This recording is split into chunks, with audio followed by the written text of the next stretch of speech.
All right, so the next part of our program, we have the community moment. So if you're new to Oasis, the community moment is a time where we have one of our community, come share a thought for the day. Something you're passionate about, something you're interested in, something you want to share with the community at large. It can be really funny, it can be super serious. And it's really great because we always want to have lots of voices up here at the front.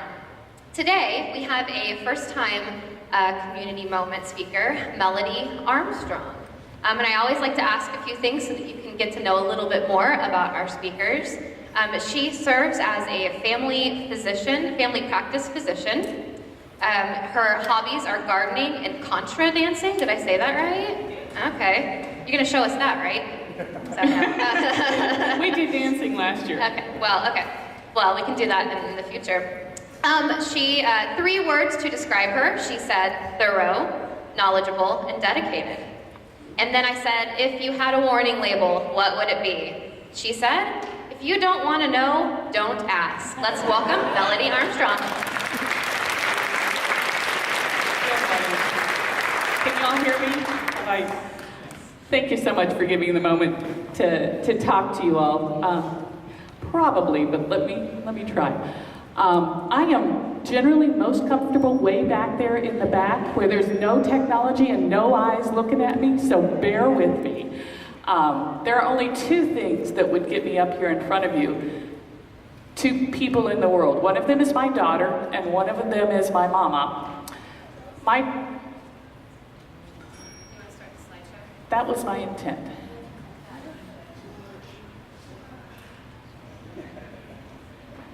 Okay. Yep. And I have this sneaking suspicion that I have the wrong slideshow on here, so we'll see.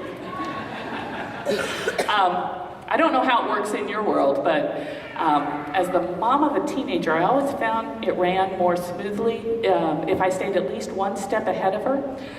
So when she headed off to college to study environmental engineering, I started trying to look at the community, see what was going on, make sure that I didn't engender too many eye rolls at the table with the conversation. So when Twyla was setting up her climate change group, I volunteered to be a member, and when she was talking about a presentation by Gore in Florida called the Climate Reality Project, I said, hey, that sounds good. It's Florida, it's Gore, what could go wrong? And climate change, we've heard about it. They couldn't decide what to call it. It was global warming, then it was climate change, and it's there. I believe the science. It's something that we're addressing, but it's not something that's imminent or something we need to look at now. Well, not so much.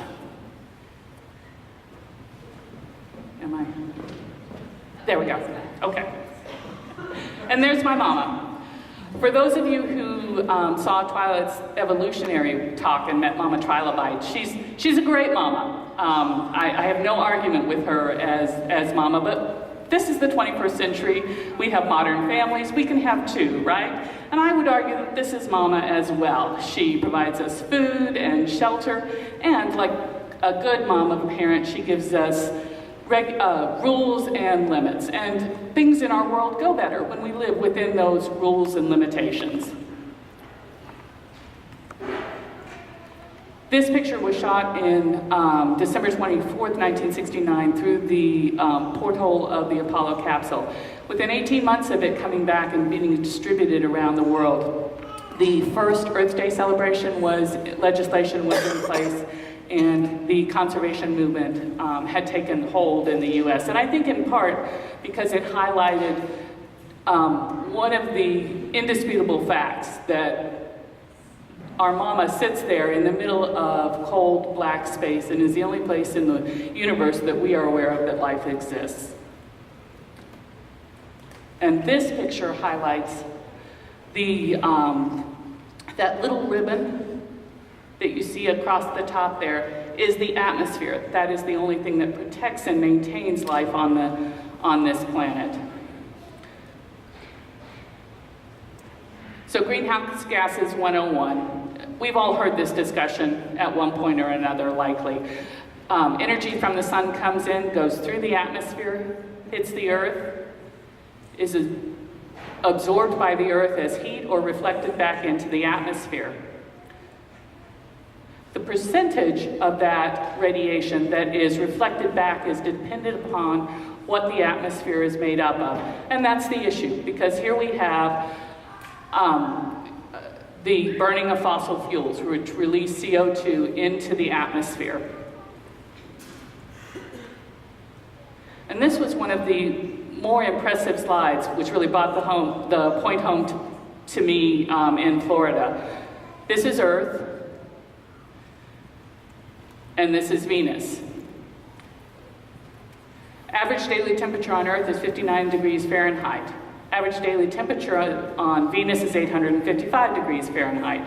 Makes sense, it's closer to the sun, right? Well, here we have Mercury, even closer to the sun. Average daily temperature there is 330 degrees Fahrenheit. Why is that?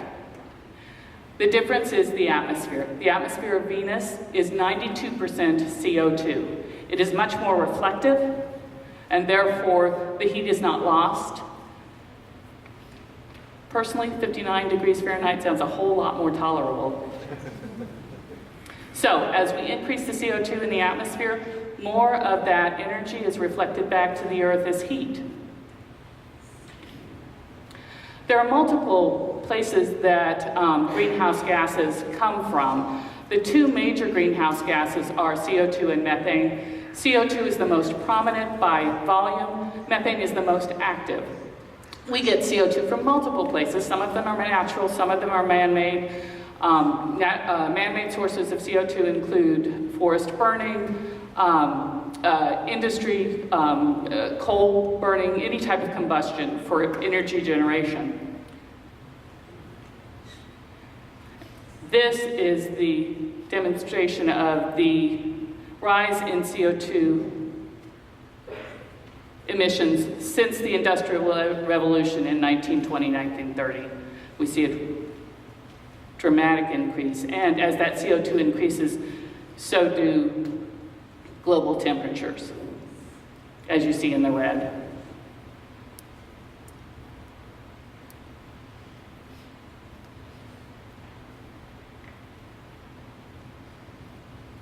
Okay.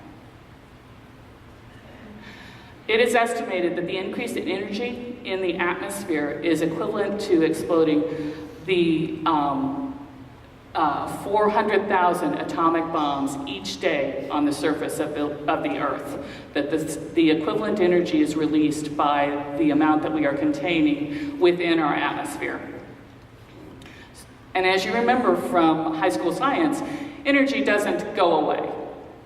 In a closed system, it changes form, but it doesn't just dissipate. So what happens with that energy? The first and most obvious is that it heats the atmosphere, it heats our temperature. And this is a graph of average temperature in the summer months over the US by decade.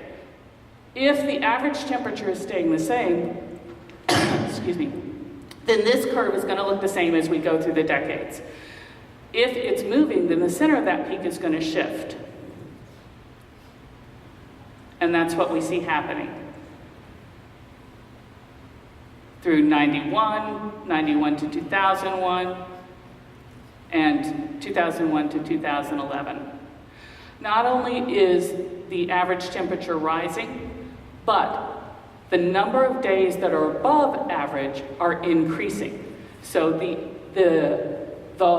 temperature is rising and the overall variation in temperature is moving to a hotter climate. Extreme temperature events, those at the far ends of that curve, used to be 0.1% over the course of over the surface of the Earth. Now they are 10%.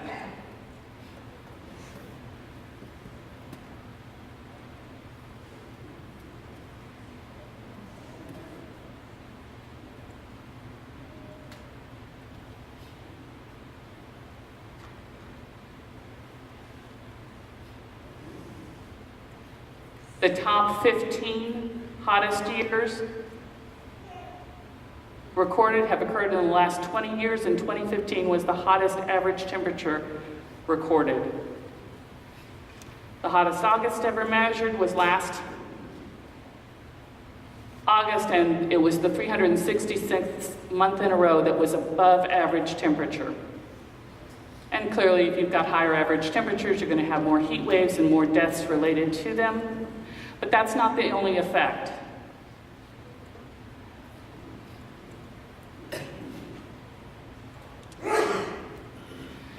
That heat is 90% absorbed in the oceans of the world. The oceans act as a heat sink, and the differential between the surface temperature of the ocean and the air above it powers storms and typhoons. And here we see a demonstration of that. The red on this slide is a surface temperature that is up to 5 degrees above what we would expect for the ocean surface temperature at that time.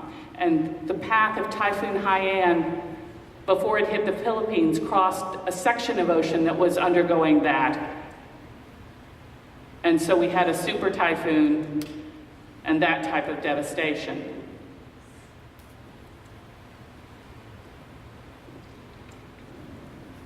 But it's not just across the world that we see those effects.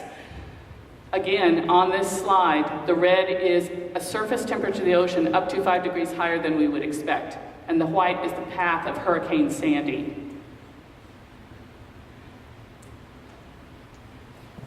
And these were the effects.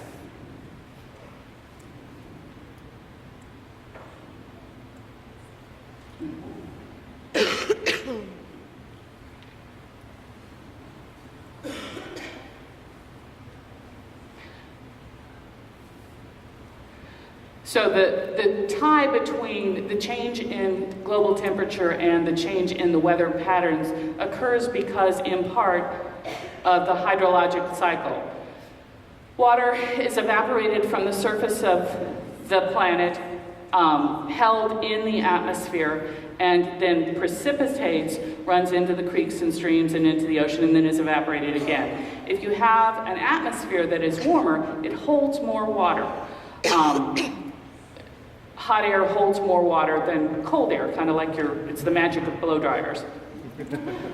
But that means that there's going to be longer periods of time between precipitation, and that when you get rain, it's going to come as larger volumes in a shorter period of time.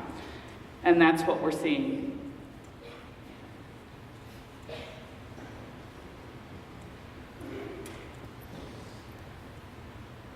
Floods in Pensacola, floods in Utah,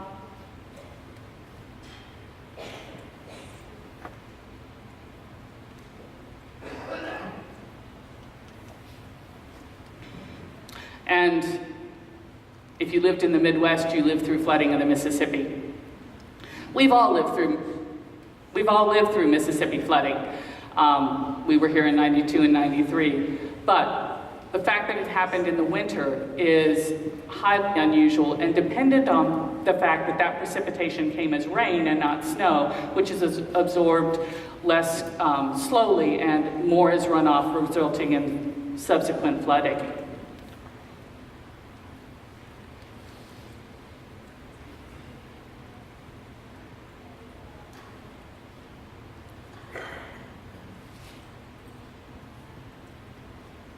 That dry air leads to increased drought. And we've heard about the drought in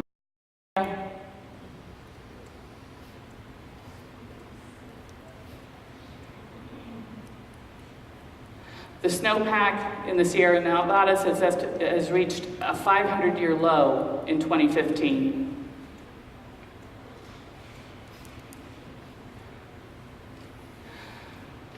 So what can we do? There's kind of two big avenues. 60 to 70% of the CO2 that's released is released by public activity, either common burning of coal or oil for energy derivation. And to change those patterns requires our legislatures to act.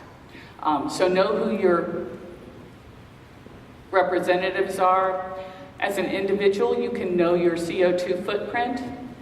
The EPA and the Nature Conservancy both have online sites that you can calculate your CO2 footprint based on how much gas you use, what your monthly energy costs are. On average, Americans have a 20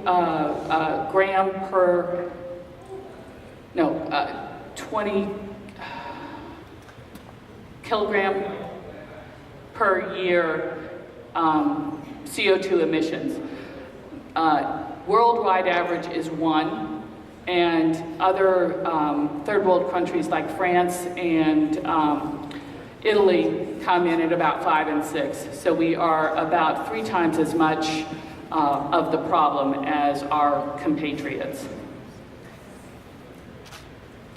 The third step is to know what your local resources are. A lot of these are not things that the national government can address, but that we need to address on a local level. There are multiple resources in town that are acting on that. Sierra Club has already acted to block the opening of a coal-burning power plant on the Kansas side, and they're working to divest from a coal power plant on the Missouri side. Twyla will continue the report with the local resources in our presentation in April.